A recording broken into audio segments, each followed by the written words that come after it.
我们来介绍一下这个风扇的防震安装胶钉。然后呢，这个是一个高级的橡胶，非常的有韧性，非常的质量好。然后呢，比如看到这样拉得很长很长，都不会断的，绝对不会断的，恢复一点变化都没有。软性的一个橡胶，有防震作用。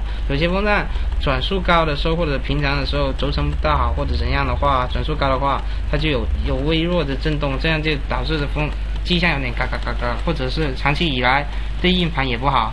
然后呢，我们再安装这些风扇胶钉，它风扇胶钉这样安上去，怎么安装呢？我们来看清楚这个风扇胶钉，它是一边长一边短的。然后呢，一般怎么安装呢？长的那些就插到风扇里面，短的那边就固定在机箱上面。我们这里演示一下。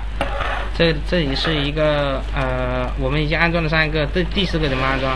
一般是这样，我们把长的先放到这边这个孔位上，放进去一点，然后就变成这样。我们就拎着另外一头斜，不要垂直的拉，斜的往外拉一下，卡进去。你看拉了这样，它不会断的，放心的拉也没关系。我们这些是高质量的硬钉，软钉，不是那种很差的那种。